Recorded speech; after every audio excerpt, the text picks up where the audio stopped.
Welcome to Real Talk with Gary. If you are listening to this show, that means you are either searching or ready to make a financial change in your life. This show is not only about real estate investing, but also the importance of mindset and the roadmap to a better, healthier life. Learn the daily routines of successful entrepreneurs and the latest market strategies and trends to stay ahead of the curve. Ready for some down-to-earth, north of the border Canadian talk?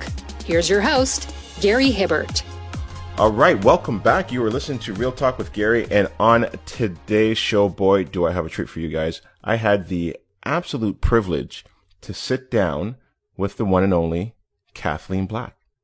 Now, one of the things I love about doing these podcasts is a chance to be able to sit down with some of the best in the industry, and Kathleen is an incredible woman and just an absolute wealth of knowledge. Now, before we jump into it, one of the things you'll notice on my show is I've recently mixed in my archive podcast with my new podcast.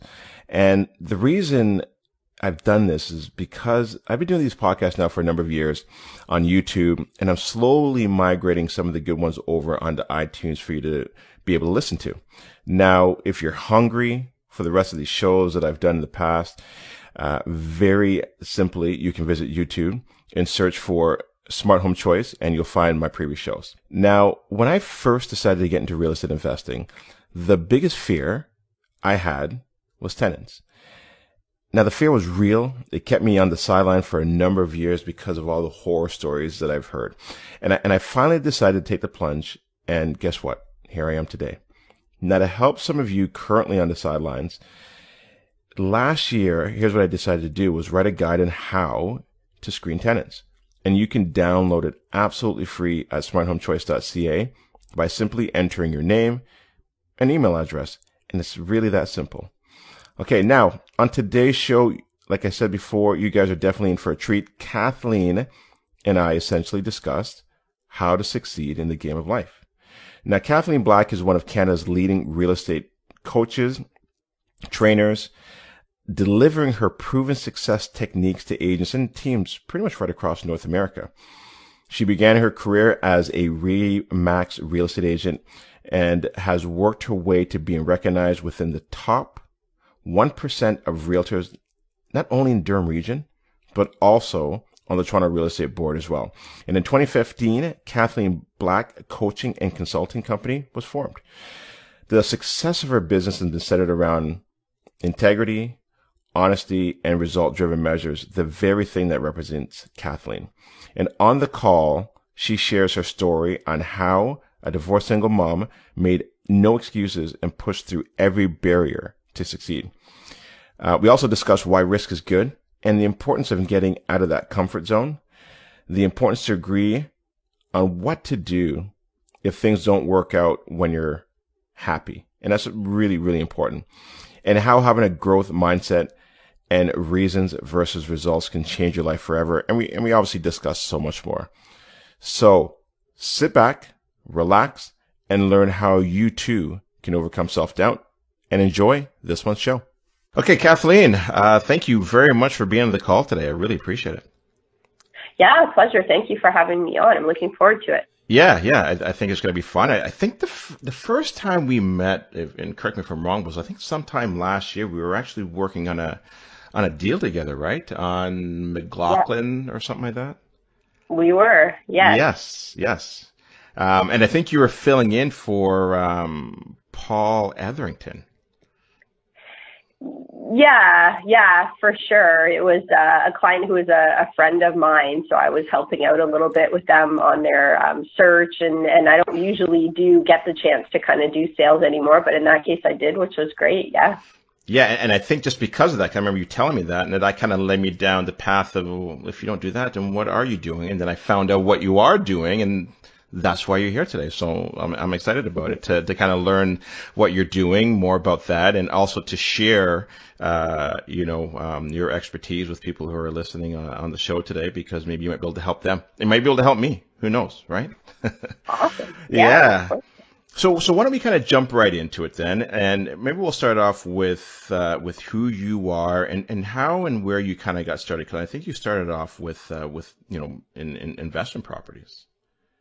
Yeah, definitely. Like initially, I didn't really have any intention of actually being an agent selling a higher volume of resale homes at all. I got into having my real estate license to support at the time expanding our investment portfolio with my husband at the time, now ex-husband, but we were purchasing properties and basically, gutting them and then turning them into multi-units. So, I mean, a really, a lot of sweat equity and labor intensive, and then having enough equity to kind of pull out and buy the next property. So we'd actually live in them as we went. And it became very apparent that we had a certain way of assessing properties. And I've heard this from lots of people who do investments that, they at the time weren't connected with an agent who really could assess the market the way they were, the rule of thumb that they were using. And it was taking a lot more time and they're becoming very involved in the negotiations. And certainly now I know many agents who are specialized in investment and they do an amazing job. But at the time, we were in that situation and just decided it made sense for me to get my license and actually, be able to do the showings and pursue the negotiations and just assess it based on negotiation or investment strategy. And that's why I got licensed initially. I mean, I had 2 young kids and we were really busy with managing our properties and renovations. And, my husband had another career, so there was lots going on. But looking back, I mean, I'm obviously really happy that I got licensed now, and it took a totally different direction than we intended. Right. And when was this then? What year did you start doing the investment properties? Oh, investment properties, my husband at the time we met was working on them already, but we started that in, I guess, 2003 or 2000. It must have been 2004. Okay. I'm trying to remember what year, one of those. Okay. Yeah, and there was already a property that he was just starting to work on. That was like single family, but gutted it and made it into a triplex in the Film District in Toronto. And so essentially, yeah, we lived in a basement apartment while we were working on that until one of the units was, enough that we could live in it, even though it was still somewhat under construction. Again, a story most of the people who started that way in investment can relate to. And then got the other 2 units done and rented, and then bought our next property and kind of did the same thing, fixed up units, and then bought another property with a partner and did massive renovations there all around the Beaches Film District area before moving out to Oshawa, which we ended up actually coming out here because we were showing a home or going to see a home with my sister because we couldn't believe the price values at the time because we were in Toronto, she lived in the Beaches, and we couldn't believe it. She said, "Oh, you can get a detached 2.5 story that looked very similar to houses right in our area in the Beaches." And I think some of them were at the time like less than 100,000, and we just couldn't believe it. We're yeah, no way. We're going to come out, and then ended up to find a vacant property like that, beautiful, like the older area in Oshawa that reminded us of the Beaches and had 2 small kids, and said, "Hey, you know what? We're going to go where we have more space," and came out here. That's crazy because, man, 100-something thousand. I remember when I first got into it, and the first property that I picked up was in Oshawa, and it was like just under 200,000. Yeah, it was like 199, right? Mm-hmm. And it was back in 2008, so it was incredible. Okay, so you move out into Oshawa, so you start doing the investment stuff out here as well too. And then when did things kind of start to shift or change? Well, essentially, we moved out here, and I was already starting to work on my license when we moved. So I got licensed, I think, in mid-2007, and then I went into training, and I was up and running kind of at the end of the fall market of 2007. Mm-hmm. So I shopped all over and decided to go with a team. I really wanted a lot of experience really quickly. So what happened was I got busy really fast.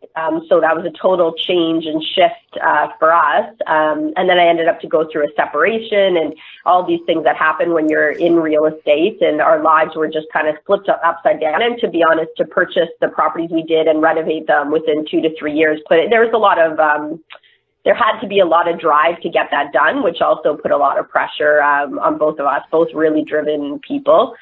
So we ended up to separate that, and then I put my full focus into real estate because out of nowhere I was the sole provider and we had investment properties, and it can get messy really fast, and unfortunately we sold them. I wanted to kind of keep half and half, but in the end we sold them. So up until that point, really, it was kind of, what is the word? Like the bridges were burned. So if you want motivation to do well in real estate, I guess I had it, that I had to do well really fast. Right.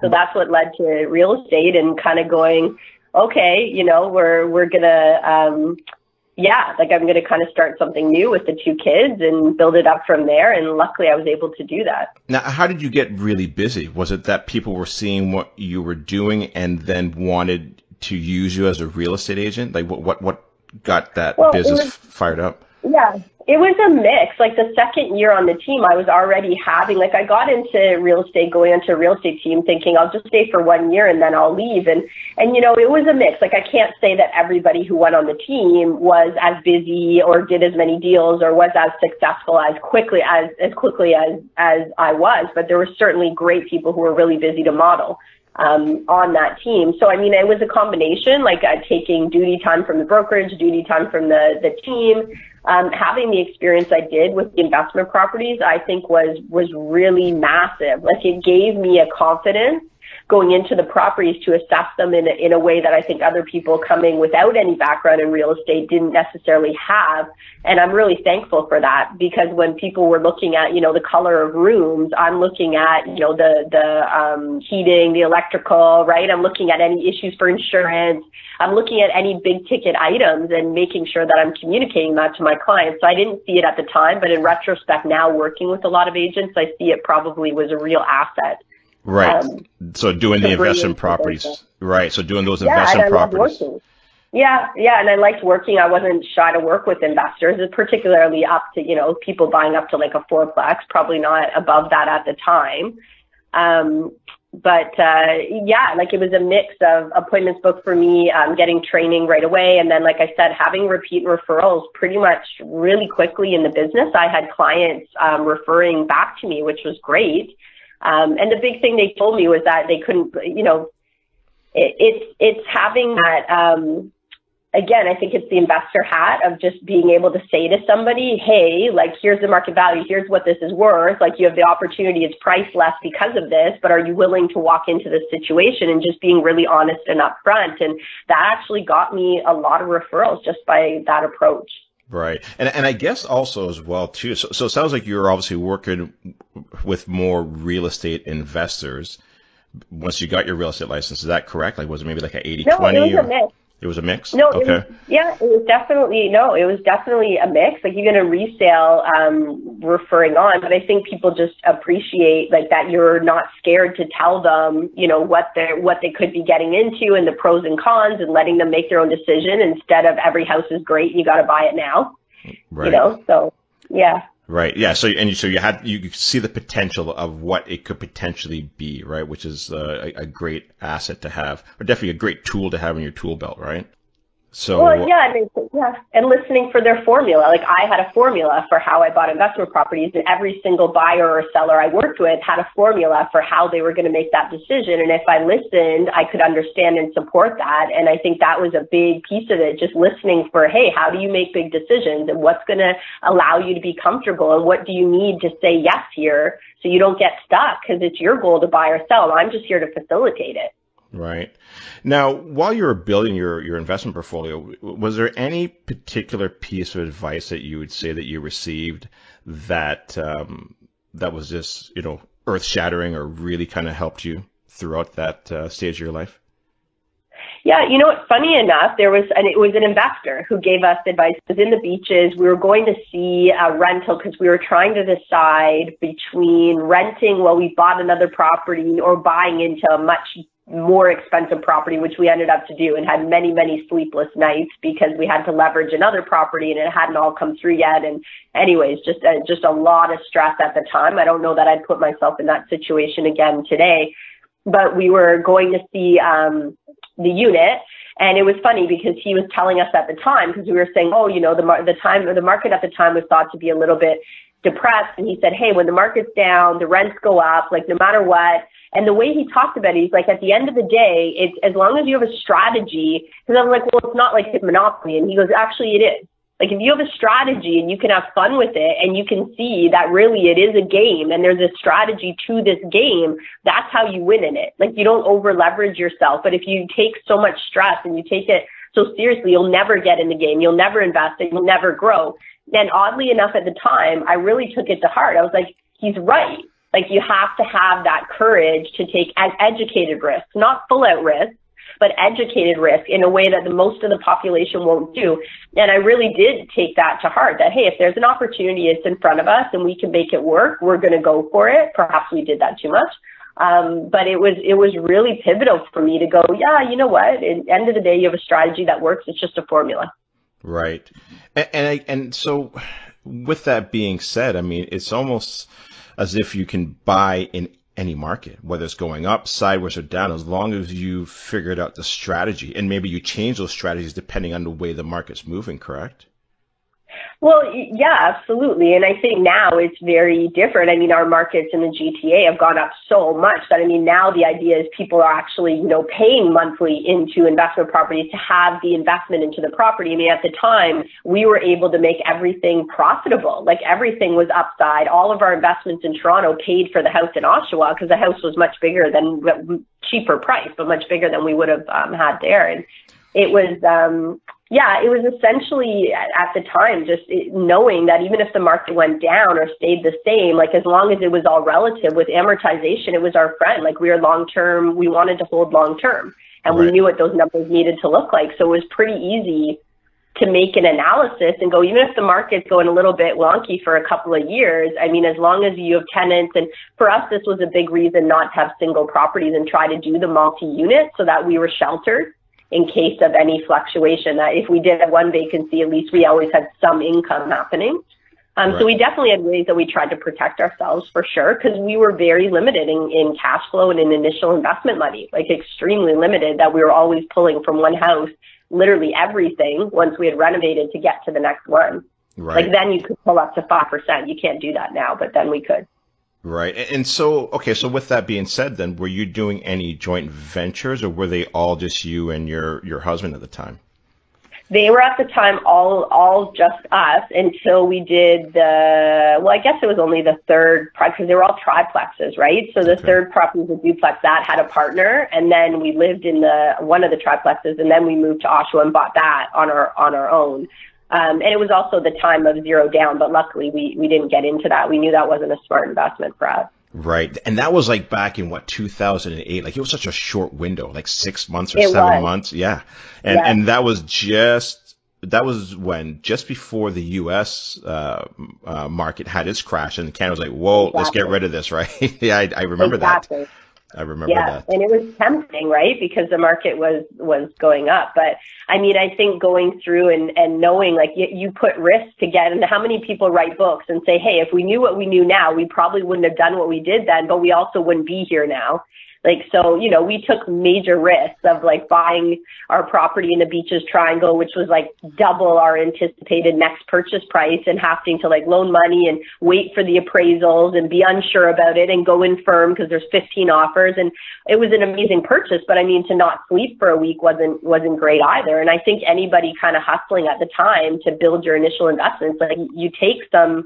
Again, it was an educated risk. It wasn't that risky, but it was, you know, there are times where you're kind of going, okay, is this the right way to move forward? But you have to grow. Yeah, and that's just a good point. And let's maybe spend a little bit of time on risk as well, too, because I think what you're saying is that even though, you know, at the time it felt like it was risky, there was some calculated risk in there, right? Mm-hmm. So why do you believe risk is good? 'Cause I guarantee there's people right now that are listening and are like, oh my God, there's no way I could ever do that. But why do you believe risk is good? If you can elaborate on that. Well, I think for so many reasons, like, so it's so easy for us. Like, our mind is always, not everybody, but naturally, most people's brains are going to go to the worst case scenario, or stay safe, or hold on to what you have. And I mean, the biggest thing is to have a goal of where you want to go. And I think for most of us, when we set a goal of where we want to go, it is going to require risk of you. So risk is a good thing, right? Like, debt is a good thing if you know what you're doing with it. Like, people have the idea of, okay, don't be in debt. Well, anybody who's in real estate investment is leveraging debt to their advantage, right? They're going, hey, how can I move out the actual liquid cash I have for down payments to get as many properties as I can? Like, we all know that kind of approach to it. So I think what to one person is like unsafe risk, to another person is safe risk. The difference is education, right? Having the knowledge to look and see potential in a situation that somebody else can't see. That's positive risk. And I think we need to lean into it. Like, if there's a 1% chance that something horrible is going to happen, but there's a 99% chance that something amazing is going to happen, and 99% of the world is going to not do anything because of the 1%, that might be a bit more drastic. But that's where our opportunities lie. Like, every opportunity I've had in business came from taking a massive risk. Like, the coaching company I took on had huge amount of debt. It turned out it had $180,000 in debt. It was a fire sale. The minute I took 50% ownership of it, I owned 50% of that debt. But that risk allowed me to build up and transform a business. And it's no different from the risk when we took on investment properties that required massive renovations, and we had to hustle. Like, we had timelines to be able to rent them out. We didn't have the cash to cover it after.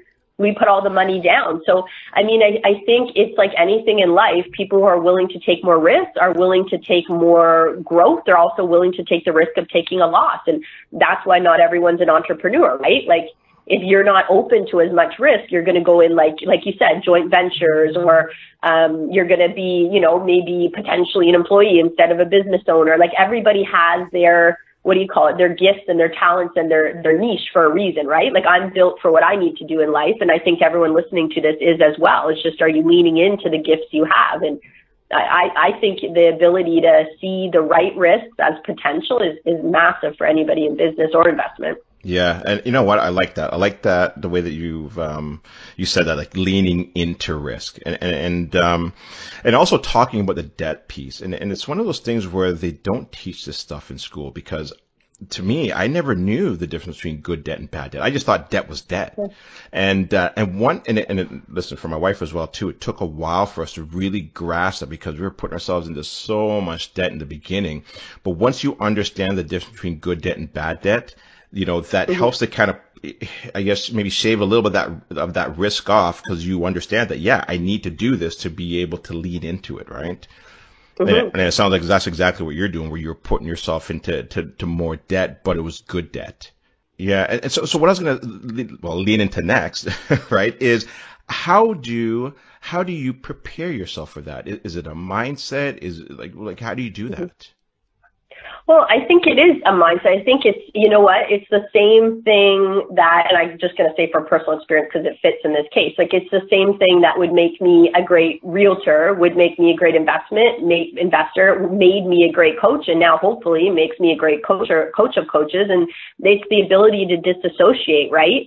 Like, we have to be able to take ourselves out of the equation and see it as a strategy and as a formula. And disassociate, I mean, take out the emotional attachment and see it as numbers. So the best way that I can do that is, for example, there was years ago, a cottage. We had looked to my first cottage anyway. It was a huge, like, pipe dream. And when we finally bought it, it was like just unbelievable, because I had all the checks in my envelope from selling real estate, because I had been on my own at that point and finally was able to do it. It was just this huge deal. But at one point we looked to get a bigger cottage, and we found that was one that was just like our dream cottage. And I loved it. Like, it had all these custom finishes. An artist owned it. They had permission to rebuild on the exact same spot as the old cottage, which was like on a mini peninsula. It's like three sides had water, but like all up to date and like perfectly like hand done hardwood and finishes. Like, it's hard to even describe. It was just gorgeous.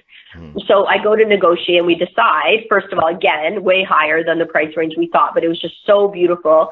So I go and put in the initial offer, there was already one offer. I go to put in the initial offer for us. They try to not let us present. It's like, we don't want to scare away the other offer, because this isn't cottage country. It's not quite the same. So I had to push them a little bit and saying, hey, for your seller, we know the deal. They could make a little bit more money. At least look at our offer. Another third offer comes in. So the first offer upped their offer. I got a chance to up mine. What hat did I have on?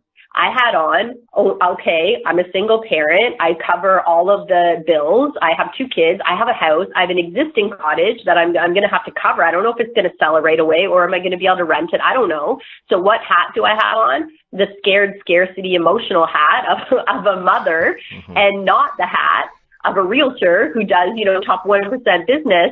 So when the third offer came in, I did adjust my offer again, and I didn't end up to the cottage. I was devastated. And I actually called myself on it, because I said, if I had given myself the advice I would have given a client, I would have had the cottage hands down. But I put on this personal attached perspective when it came to that house, and I can never win an investment or consulting anybody with that hat on. So I think it's prepping ourselves for, again, like that gentleman said to me outside of the rental, he's like, it kind of is like Monopoly. Other people are loaning you money to build your wealth and build your opportunities for the future. And I never forgot that. He's like, if you understand how to do that, this is one of the most amazing opportunities you can have.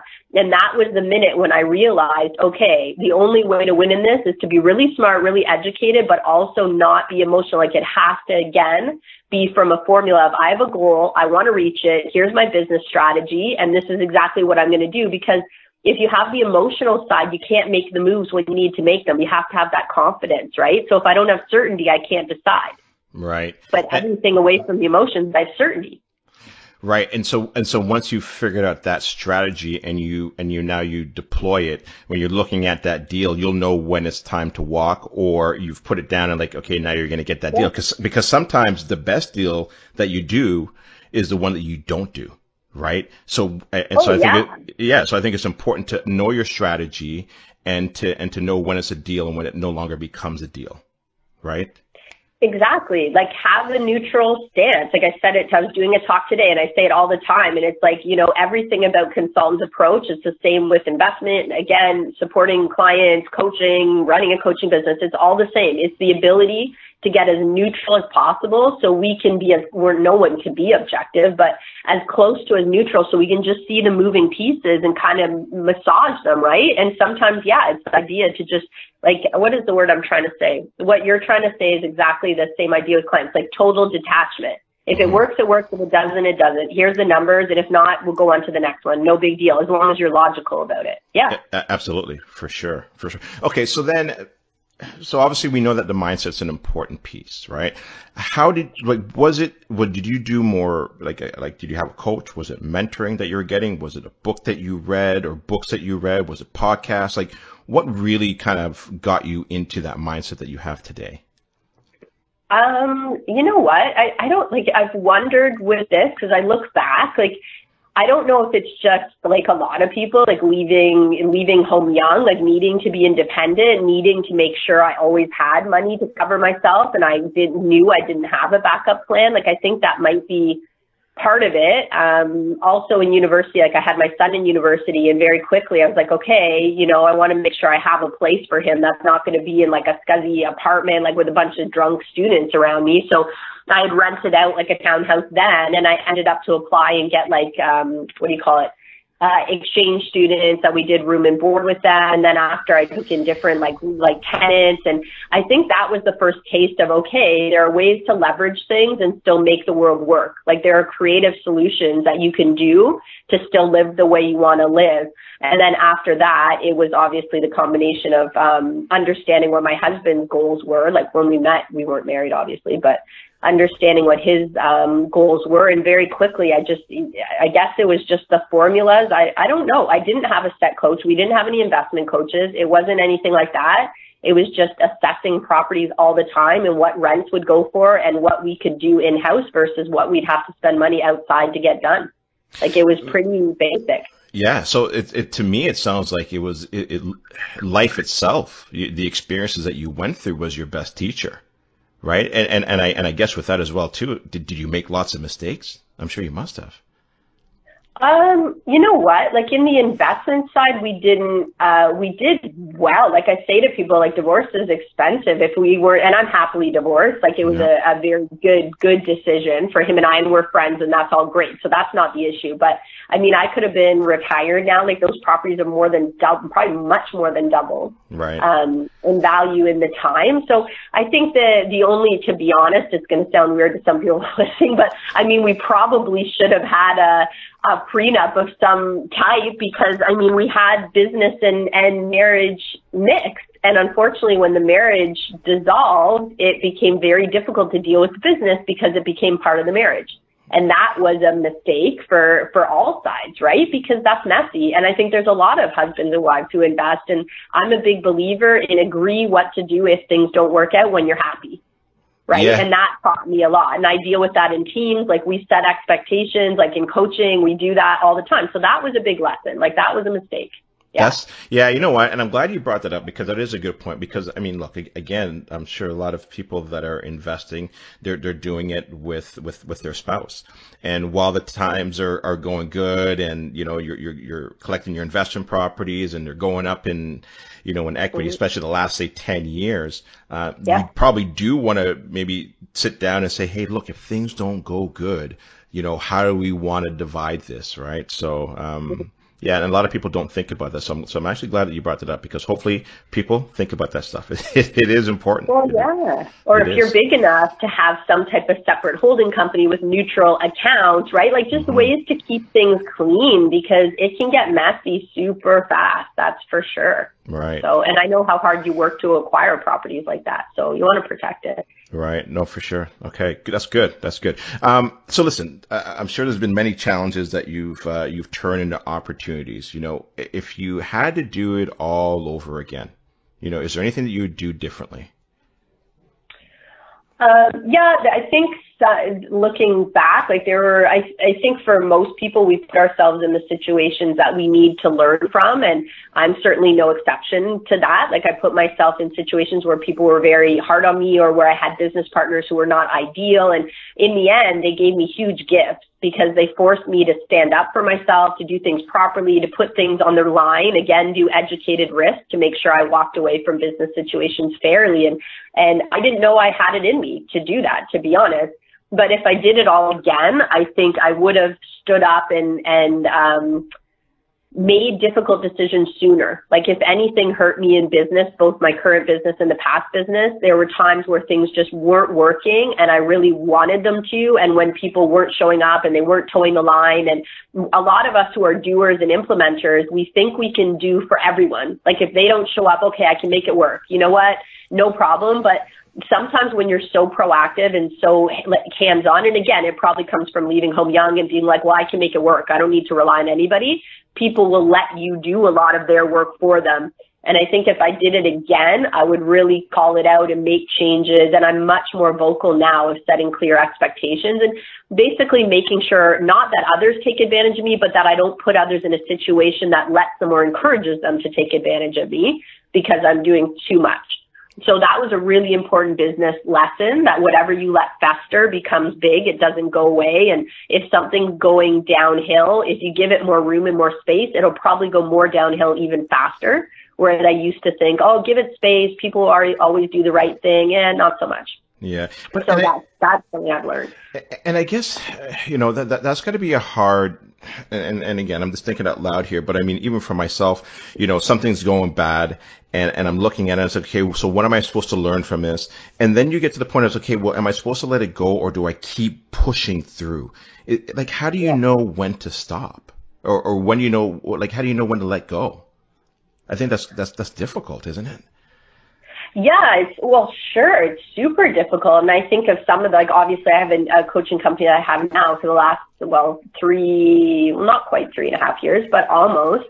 And I ran a prior coaching company. And I think, sometimes for those of us who our passions are so in our business, as much as I'm detached with everything that I do well, I still put my whole heart into my business. It's like a child. It's something it's a huge part of my values and who I am. Contribution's really important to me.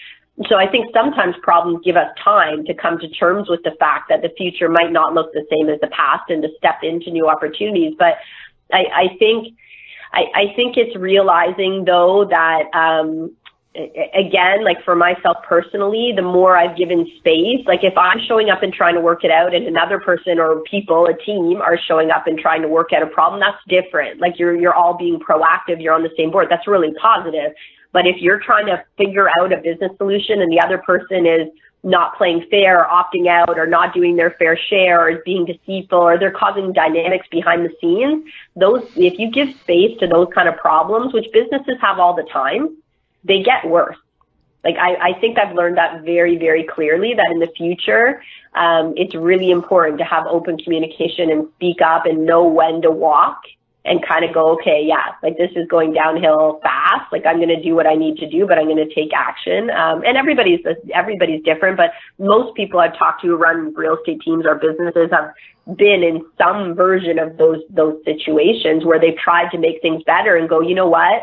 If I look back like 2 years ago, this was already happening then. It's still happening. Like right. It's just I'm allowing it to continue, right? And in business, you have to know when to call it and go, yeah, okay, I've done everything I can, and they're not showing up or it's not working. You got to call it because it can cost you your whole business. Yeah, and you know what? And you know what? And I think that's the key point right there is what you said is not giving it space. So now you know that it's starting to run away from you or it's not going where it needs to go. Then you need to be tightening up on that or paying more attention to that, right? Yeah. And giving it space allows it to just kind of run away on you, and that's where things can really fall apart. That makes a lot of sense. That's a good point.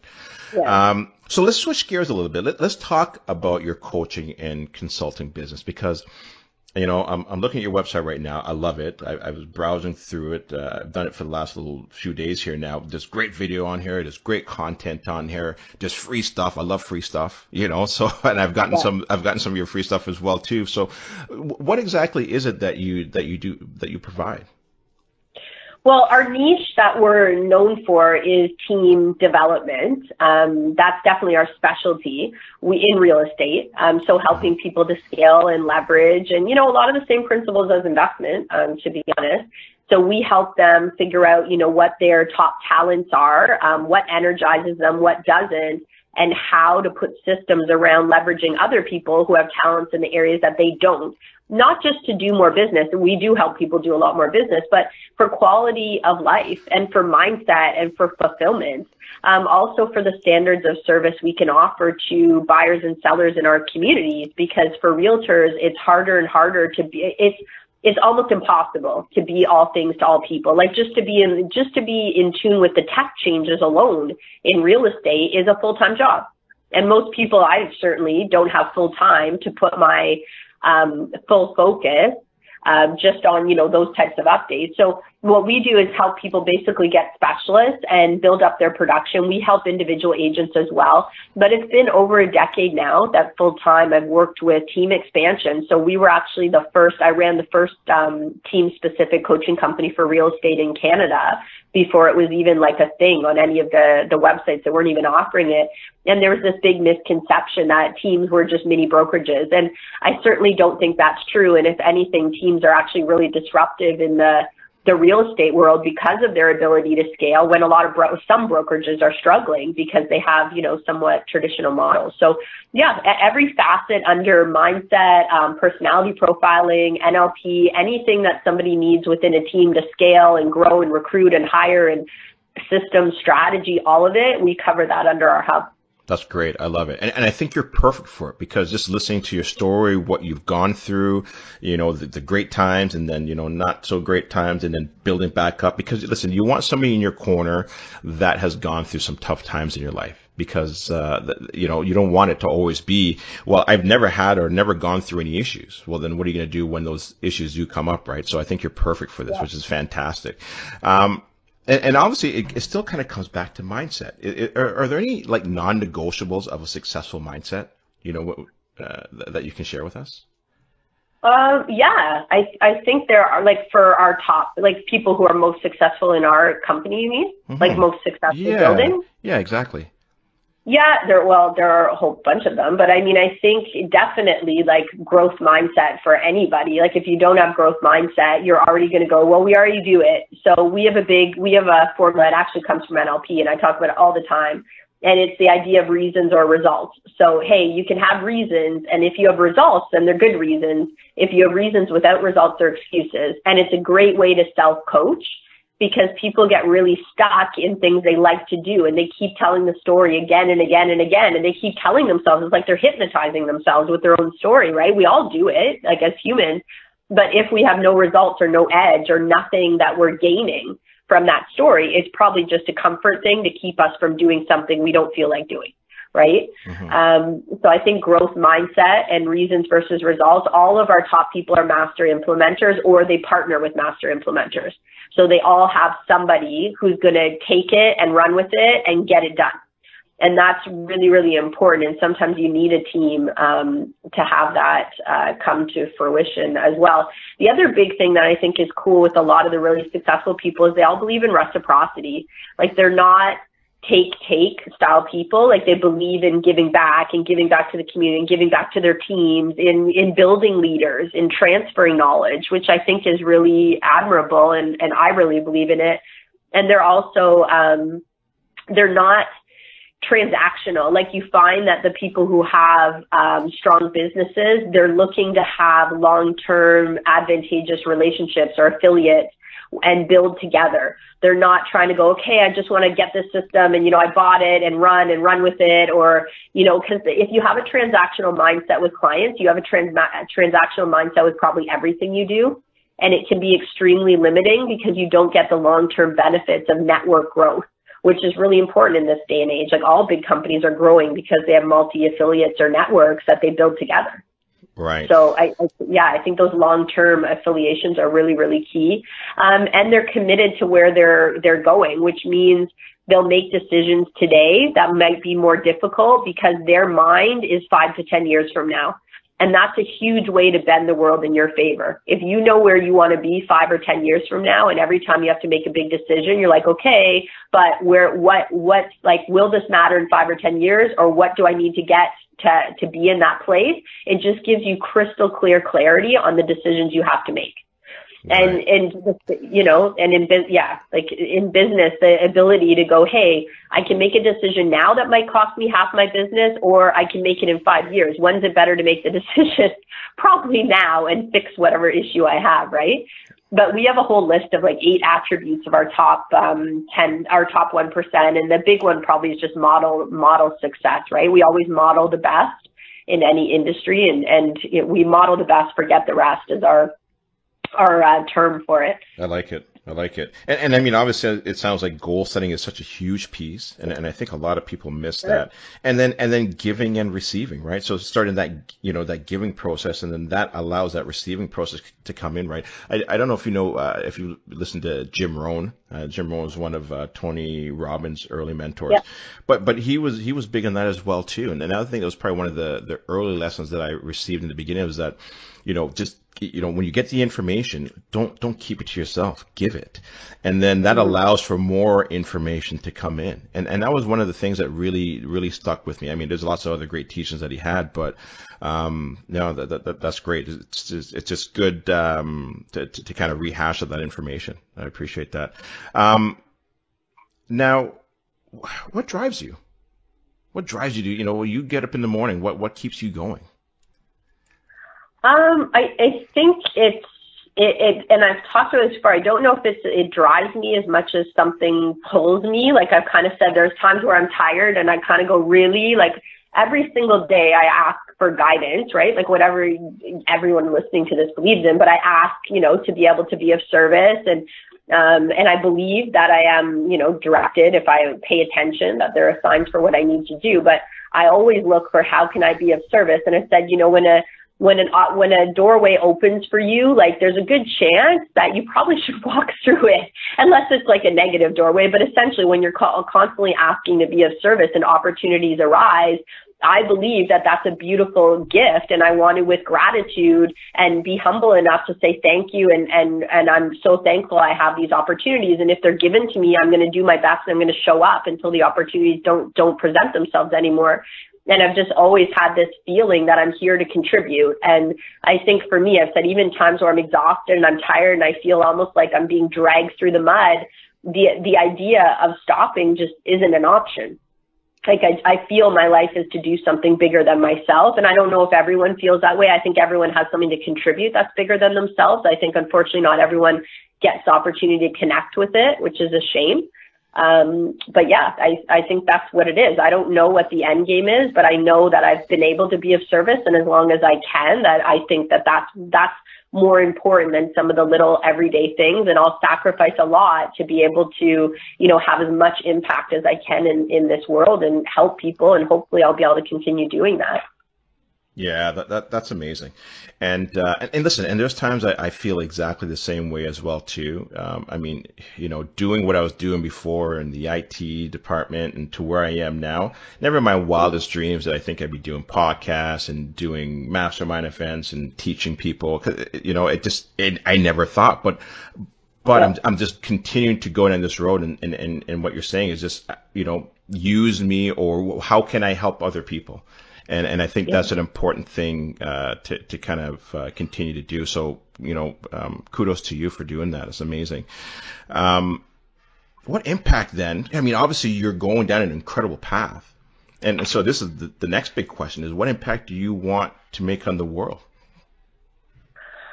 What impact do I want to make on the world? I think at the end of the day, I mean, the greatest impact we can ever do is to help reflect potential to others, because if others see their potential, they have beautiful gifts to bring, and they can teach that to their children, to their community. Like it truly is an ongoing ripple effect. And I think that's why I love coaching, because we don't just help one person. Like, we get to hear how it literally changes their lives and their families and their businesses and their teams. And end of the day, what we do, it could be in real estate, it could be anywhere, but we really try to help people align their values and how they can have a fulfilled life and align their voice, so they feel like they can live authentically and be who they need to be, but do it stepping into power.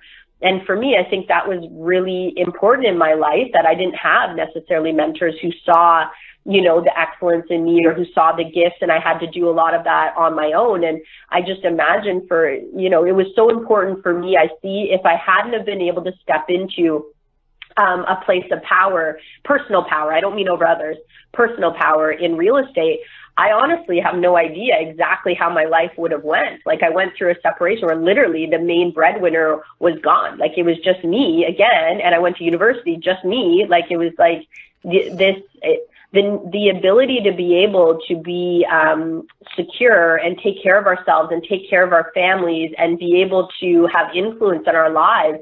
It's so massive in the outcome. Like, I can't even imagine the other direction it could have gone in. So for me to be able to help people see that you do have a choice, you can step into it. Sometimes we put ourselves in our own cages and break out of things so that they can have choices, opportunities, and feel empowered as people. Like, to me, the more you can do that, I mean, that's everything. That's going to go on for generations, way after anyone remembers who I was, right? Right. And so here's a tough question then. I mean, what about self-doubt? Even sometimes I look at myself and I'm like, am I even the right person to be doing this? I'm doing my podcast, I'm running all these events. How do you overcome that sometimes? And I'm sure there's times where you go through that, and I'm sure any leader sometimes goes through that. Sure. Yeah. There's lots of times where I was like, oh, why me? And what do I, it's funny. Like, I've done a decade of full-time real estate team coaching, and yet sometimes, well, what am I going to talk about? Like, so, Of course I go through that.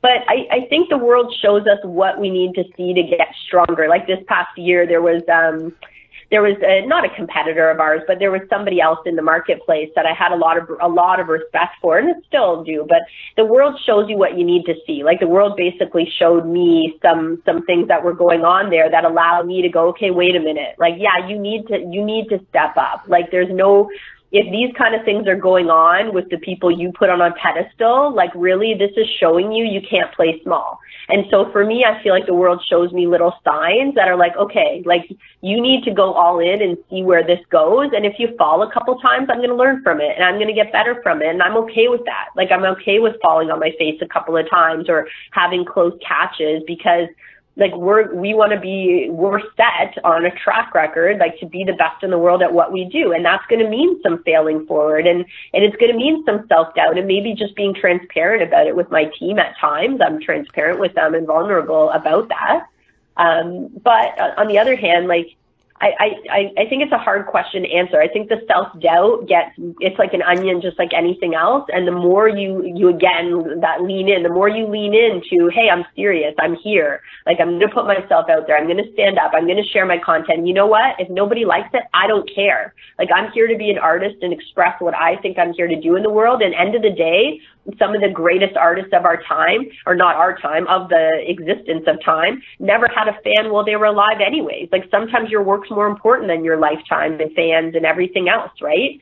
Like, I think this time of social media, we're so used to, if something's good, people are going to like it. Well, really, maybe if something's good, people will like it if their friends like it. Like, who knows, right? Right.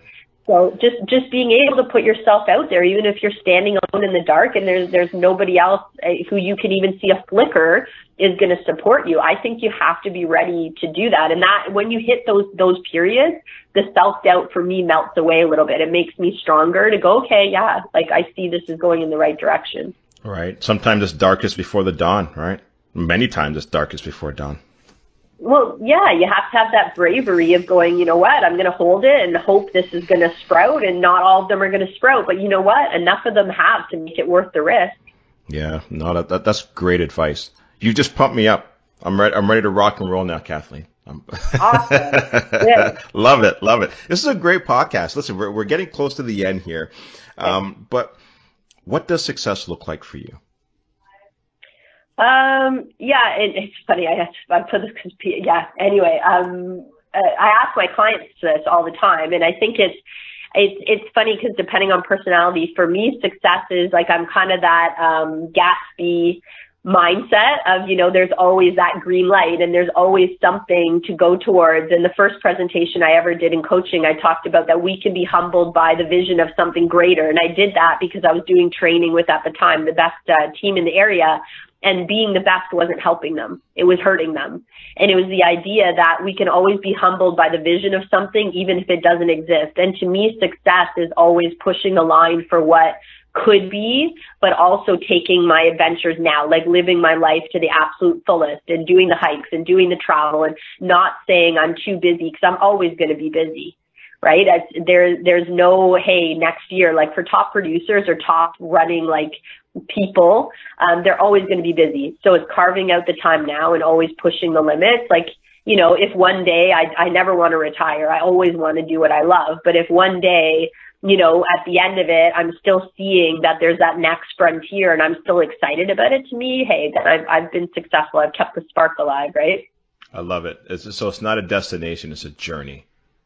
Yeah. Oh, for sure. I don't want to ever get there because, hey, like, that's the whole idea of innovation, right? Like, I don't usually use that word, but kind of. Yeah. Yeah, no, that makes sense. And you know what? When I woke up, I remember this was back when I was at the bank, and I was at the water cooler talking to some friends, and I was just so frustrated where I was, and I was like, man, I can't wait to retire. And then I was like, what am I going to do? I'm going to wish away the next 30 years of my life so I could be 65 years old. And that was a wake up call for me. So no, that's great advice. So thanks for sharing that. When's your next event? Now it's called the Ultimate Team Summit. Is that correct? Is that your next one? Yeah. Okay. Well, yeah, we have two big events. So Ultimate Team Summit is in November. That's right now, as far as we know, the biggest team-specific summit in real estate. So that's pretty cool. Like 60% of the people come out, sell 100 deals or more, or are on teams who sell 100 deals. And then we have tons of like 500 deal plus, 300 deal plus, 200 deal plus teams. So it's a really high-level elite environment for teams. And that's where they bring their whole team out. But our next event is actually in June in Muskoka. It's at Taboo, and that's the Ultimate 100 Deal Plus Mastermind. So that's for team leaders or like team managers, director operations, or individual producers who sell 100 homes or more, or we have 4 spots for rising stars. So if anybody's listening and they're like, I'm committed, I know my 5-year, my 10-year, and we're going to be a 100 deal plus team, and you already have a good strategy and track record towards it, you can apply for one of those 4 spots. Last year, we put like 2 posts about it, and we had 45 people apply. So we took 2 clients and 2 non-clients. So yeah, if anyone's in real estate listening and they're really committed, like getting around people who are already doing what you want to do is pretty much invaluable. So it's a pretty cool one to apply. If you're a 100 deal plus team leader, you can just register. And how much is that one? Kathleen? Actually, right now, it's usually just under like $1,999, $2,000 to attend for the team leaders. But right now, because we did the REP Real Estate Professional Magazine team sponsorship, we have a whole bunch of promos going. So if they use REP promo, it's $8.99, and it's $9.99 even after for Rising Stars. They get a deal because they're not quite up there yet, but that's great. Yeah, and it's for 3 days. Yeah, and so it's only with 30 team leaders. It's pretty intimate. There's a lot of networking. It's a phenomenal opportunity for anyone wanting to build and connect. And that is cheap. So anybody that's listening, that's cheap. That's a great price. Right? Oh yeah, like the $8.99 is less than half price. Yeah. That's incredible. That's incredible. So listen, so if anybody wants to get a hold of you, they want to learn more about Kathleen Black and your coaching and consulting company, how can they get a hold of you? How can they contact you? Yeah, our website, like we do strategy calls for anybody in real estate. We coach mortgage teams, insurance teams, we coach individuals and other businesses, but it's www.ittakesa.team. So ittakesa.team. And you can request a strategy call right there. You can get a couple of reports we offer. You can do an assessment of your business, or you can email at any time, just admin@kathleenspeaks.com, admin@kathleenspeaks.com, and just reach out to us direct for whatever you need. Beautiful. We're all over social media, of course. All right, great. So listen, Kathleen, thank you so much for spending this time with us.